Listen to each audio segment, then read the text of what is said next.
All right, buckle up, everyone. We're diving deep into the world of open source physics.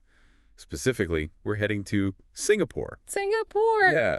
You sent us some really cool stuff about a workshop from back in 2015. Oh, right. The one focusing on Tracker and those easy JavaScript simulations. Exactly.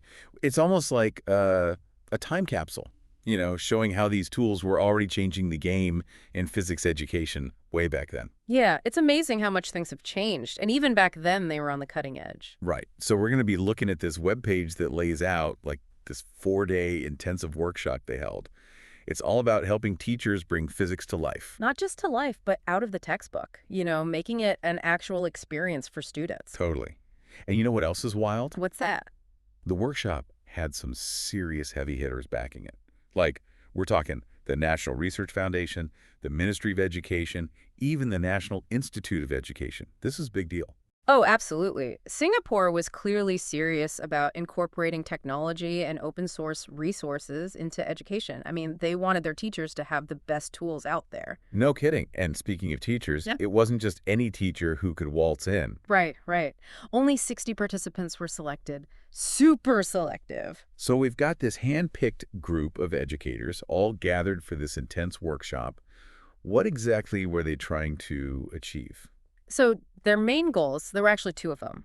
First, they wanted to give teachers hands-on experience with Tracker and easy JavaScript simulations, like not just talking about it, but building those simulations, analyzing data, really getting their hands dirty. Learning by doing. Love it. Oh, for sure. But the second goal was just as important. It was all about pedagogy, like figuring out the best ways to use these tools in the classroom. And they even referenced that, what was it called? The Framework for K-12 Science Education. Yeah, I remember that. Right. So making sure everything aligned with the national standards. It's like they weren't just handed some fancy software and told, good luck, figure it out. It was a very thoughtful approach. Definitely. And all of this was happening within the whole context of the open source movement, sharing knowledge and resources freely. So this wasn't just about software training. It was about being part of a community of educators who were really passionate about pushing the boundaries of physics education. It's like a shared mission, almost. They weren't just learning how to use the tools. They were encouraged to contribute back, to share their own ideas and creations. Okay, let's break down the workshop itself. Day one, they hit the ground running. Introductions to Tracker, Compadre, and this platform called Open Source Physics, OSP for short. Compadre, that's a digital library, right? Specifically for physics and astronomy education. Oh, so it's like a treasure trove of simulations, teaching materials, you name it. Yeah, like a gold mine for educators. And OSP at SG, what's that all about? That's open source physics at Singapore. Resources and initiatives specifically tailored for Singapore. So they're immediately plugged into both, like the global and local open source physics communities. Awesome. What else went down on day one? Well, they jumped right into Tracker, started with projectile motion analysis. Projectile motion, a classic. Oh, yeah. And Tracker lets you break down real-world videos into data. So you're not just stuck with equations. You're seeing the physics in action. So cool. And here's the thing. They also started defining their personal curriculum development objectives. So, it wasn't just about learning. It was about application, figuring out how to actually use these tools in their own teaching. Brilliant. Day one, they really set the stage. Yeah. Introductions, hands-on work, and focusing on practical application. What about day two? Did they crank things up a notch? Oh, they did. They went deeper into Tracker, more complex stuff like analytical and dynamic models, collisions, center of mass, even different types of motion. I'm guessing they were getting into the nitty-gritty of how to model some pretty advanced physics. They were. And they also kept working on those curriculum goals, brainstorming how to incorporate all this new stuff into their lessons. Okay, so everything's building on itself, practical skills and pedagogical planning all intertwined. But now, day three, this is where things get really interesting. They shifted focus to those open source physics tools and easy JavaScript resources. And hold on, there was a special event too, right?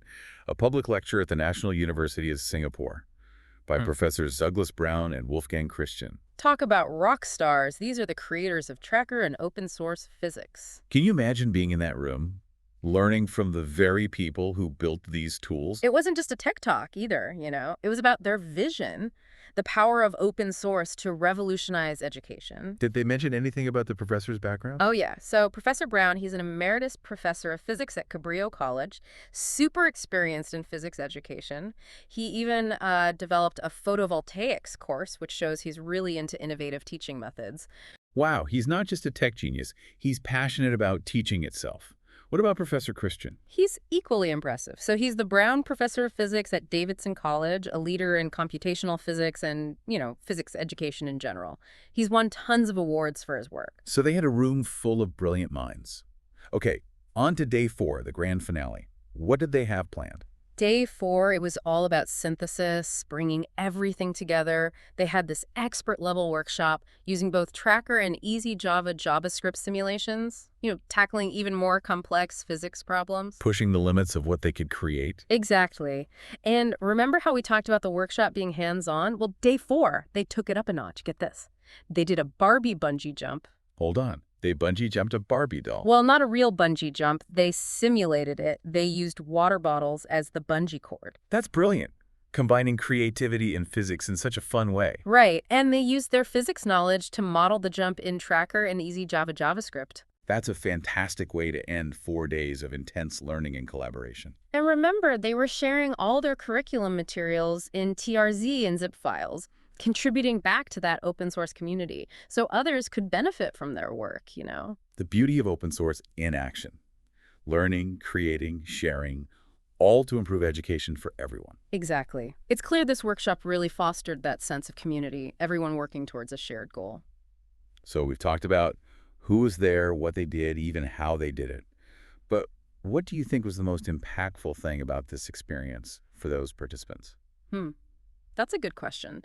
To answer that, we need to zoom out a little, look at the bigger picture. I don't think it was just about learning specific software or even those teaching techniques. It was bigger than that. It was a change in mindset. These teachers, they saw firsthand the power of open source, of collaborative learning. And that's something they took back with them, back to their schools, back to their colleagues. It's like they were given a key, to unlock a whole new way of doing things, not just for themselves, but for their entire school. Exactly. I mean, those 60 participants, they didn't just vanish. They became ambassadors for this new way of thinking, sharing their knowledge, those resources, even just their excitement.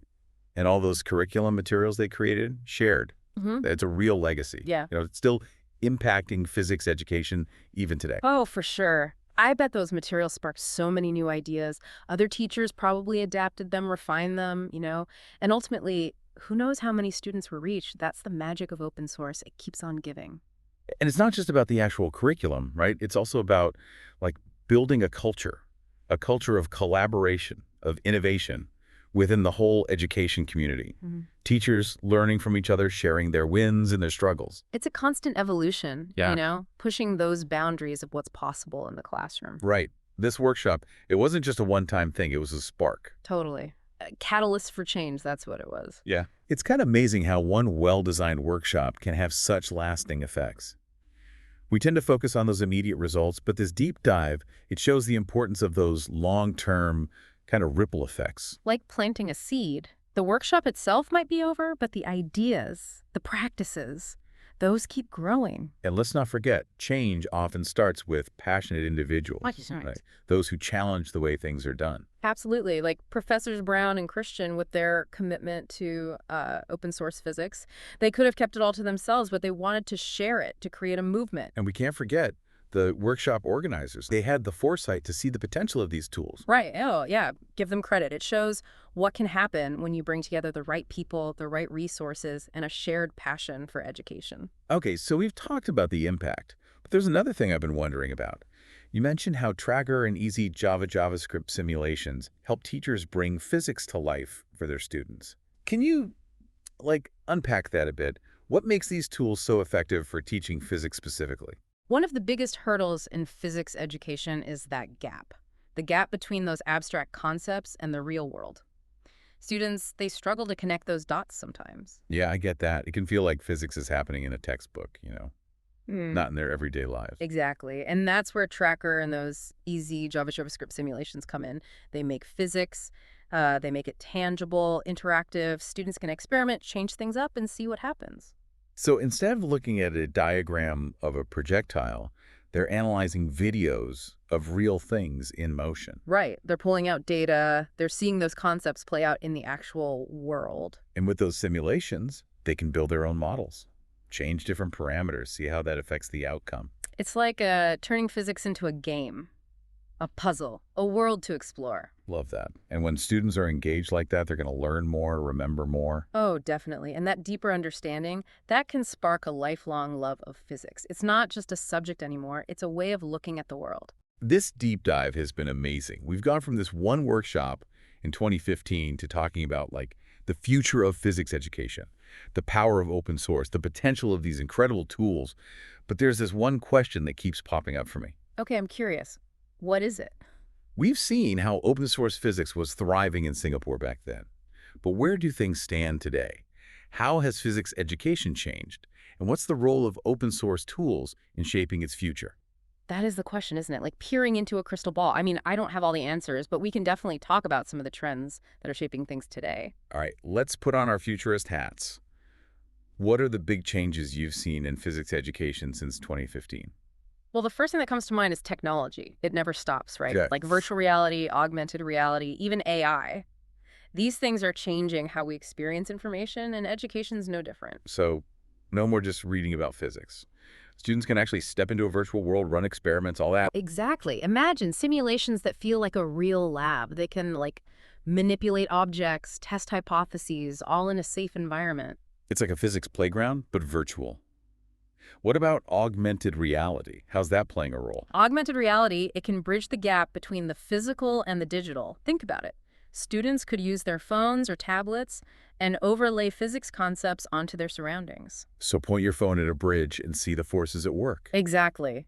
Or look at a pendulum swing and see the equations, right there in front of you. Wow, that would make physics so much more engaging. Right. And then there's AI. That's got the potential to personalize learning in ways we haven't even thought of yet. Like a personal tutor. Yeah. AI can look at student data, see where they're struggling, and provide tailored support. It's like a 247 physics helper. And for teachers, AI can analyze all that data, giving insights into learning patterns. It can help them adapt their teaching and make things more effective. Okay, so technology is definitely pushing things forward. But what about the core concepts of physics? Have those changed much? That's interesting. I mean, the fundamental laws, those haven't changed. But our understanding of them, that's constantly evolving. So physics, even though we think of it as fixed, it's actually dynamic. Totally. New discoveries all the time, pushing the boundaries of what we know about the universe. Think about quantum computing or dark matter. Those are huge, So even the textbooks are out of date as soon as they're printed. practically. And that's where open source comes in. It gives us a way to constantly innovate and adapt. Educators can share new things, update existing stuff, and collaborate, all over the world. So it's like a global team of physics teachers all working together. Exactly. Keeping physics education relevant and engaging and current. It's amazing. And it's not just teachers, right? Students can get involved too. Oh, absolutely. Open source lets students become creators. They can contribute to simulations, make their own learning materials, even, work on research projects. So it's not just about accessing stuff, it's about actively participating in the learning process. Exactly. Breaking down the walls between, the experts and the learners, making education more democratic, more participatory. This deep dive has been incredible. We've covered so much, from that workshop back in 2015 to the big picture trends shaping physics education today. As we wrap up, what's the one thing you want our listener to take away from all this? The biggest takeaway: knowledge isn't static, it's always changing, and we all play a part in shaping that. Whether you're an educator, a student, or just curious, embrace open source. Connect with others who are passionate about this stuff. Never stop exploring. The future of education, it's collaborative, it's open, and it's full of possibilities, so dive in and be a part of it. Couldn't have said it better myself. This deep dive may be over, but your exploration's just getting started. Keep those questions coming, keep learning, and hey, who knows? Maybe you'll be leading the next wave of innovation in education.